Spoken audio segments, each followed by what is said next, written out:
ബ്രേക്ക്ഫാസ്റ്റിനും ഡിന്നറിനും ഒക്കെ കഴിക്കാൻ പറ്റുന്ന നല്ല ഹെൽത്തി ആയിട്ടുള്ള ഒരു റാഗി ഇടിയപ്പത്തിൻ്റെ റെസിപ്പിയാണ്.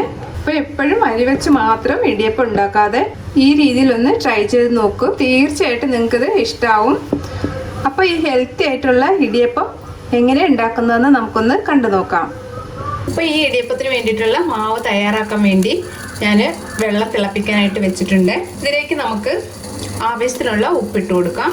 നന്നായിട്ട് വെള്ളം വെട്ടി തിളയ്ക്കണം. ഒന്ന് ഇളക്കി കൊടുക്കുക, ഉപ്പൊക്കെ ഒന്ന് അരിയാൻ വേണ്ടിയിട്ട്. ഇപ്പം സ്റ്റൗ ഒന്ന് സിമ്മിലാക്കിയിട്ട് നമുക്ക് ഇതിനുള്ള മാവൊന്ന് കുഴച്ചെടുക്കാം. അപ്പോൾ ഇതിന് വേണ്ടിയിട്ട് ഞാൻ ഒരു 1/4 കപ്പ് റാഗി പൗഡറാണ് എടുത്തിരിക്കുന്നത്. പിന്നെ നമുക്ക് വേണ്ടത് അതേ അളവിൽ തന്നെ അരിപ്പൊടിയാണ്. അപ്പോൾ ഇടിയപ്പത്തിൻ്റെ പൊടി തന്നെയാണ് നമ്മൾ ഇതിലേക്കും ചേർത്ത് കൊടുക്കുന്നത്. ഇനി നമുക്കിതിലേക്ക് തിളച്ച വെള്ളം ഒഴിച്ചു കൊടുക്കാം. അപ്പം വെള്ളത്തിൻ്റെ ചൂട് ഒട്ടും തന്നെ കുറയരുത്. അപ്പോൾ കുറേശ്ശെ വെള്ളം ഒഴിച്ച് നന്നായിട്ടൊന്ന് കുഴച്ചെടുക്കാം.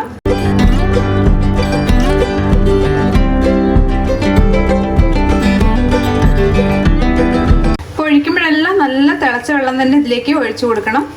അപ്പോൾ മാവ് എല്ലാ വശവും നനയുന്ന മാതിരി നമ്മൾ കുറേശ്ശെ വെള്ളം ഒഴിച്ചിട്ട് നന്നായിട്ട് കുഴച്ചെടുക്കുക. അപ്പോൾ മാവെല്ലാം നന്നായിട്ടൊന്ന് കുഴച്ചെടുത്തിട്ടുണ്ട്. ഇനി ഇതൊന്ന് ആറിയതിന് ശേഷം നമുക്ക് കൈ കൊണ്ട് നന്നായിട്ട് കുഴച്ചെടുക്കാം. അപ്പോൾ ഇതൊന്ന് ആറി വരട്ടെ. അപ്പം മാവ് ചെറുതായിട്ടൊന്ന് ചൂടാറിയിട്ടുണ്ട്. ഇനി നമുക്ക് കൈ ഉപയോഗിച്ച് തന്നെ ഇത് നന്നായിട്ട് ഒന്നുകൂടെ ഒന്ന് സോഫ്റ്റായിട്ട് കുഴച്ചെടുക്കാം. അപ്പോൾ ഒരുപാടങ്ങ് ആറി പോവരുത്. ചെറിയൊരു ചൂടോട് കൂടി വേണം നമ്മൾ കൈ ഉപയോഗിച്ച് കുഴയ്ക്കാൻ. അപ്പോൾ നല്ല പ്രസ് ചെയ്തിട്ട് തന്നെ കുഴച്ചെടുക്കുക. അപ്പോൾ മാവ് ഞാൻ നല്ല സോഫ്റ്റായിട്ട് കുഴച്ച് വെച്ചിട്ടുണ്ട്. അപ്പോൾ റെസ്റ്റ് ചെയ്യാൻ വേണ്ടിയിട്ടൊന്നും വെക്കേണ്ട, നമുക്ക് ഉടനെ തന്നെ ഇത് ഉണ്ടാക്കിയെടുക്കാം. ഇനി ഈ മാവ് നമുക്ക് സേവനാഴിയിൽ നിറച്ച് കൊടുക്കാം.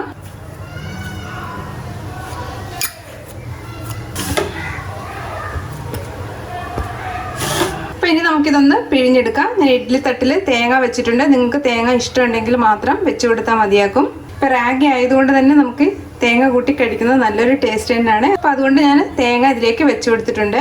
ഇനി നമുക്ക് പിഴിഞ്ഞെടുക്കാം.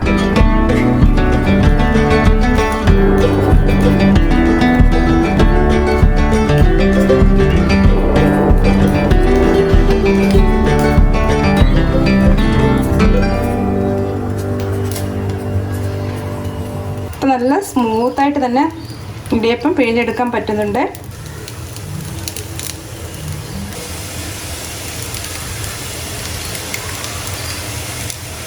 ഇനി നമുക്കിത് സ്റ്റീം ചെയ്യാനായിട്ട് വെക്കാം. അപ്പോൾ അടുത്ത തട്ടിൽ നമുക്ക് ഇതേപോലെ ഒന്ന് പിഴിഞ്ഞെടുക്കാം. അപ്പോൾ ഇത് നമുക്കൊന്ന് സ്റ്റീം ചെയ്യാനായിട്ട് വെക്കാം. അപ്പോൾ നമ്മളുടെ ഇടിയപ്പം വെച്ചിട്ട് ഒരു 10 മിനിറ്റ് ആയിട്ടുണ്ട്. നമുക്കൊന്ന് തുറന്ന് നോക്കാം. അപ്പം നന്നായിട്ട് വെന്ത് വന്നിട്ടുണ്ട്. അപ്പം നമ്മളുടെ ഹെൽത്തി ആയിട്ടുള്ള ബ്രേക്ക്ഫാസ്റ്റ് റാഗി ഇടിയപ്പം റെഡി ആയിട്ടുണ്ട്. അപ്പോൾ ഇതേപോലെ ഇടയ്ക്കൊക്കെ നിങ്ങളും ഒന്ന് ട്രൈ ചെയ്യുക.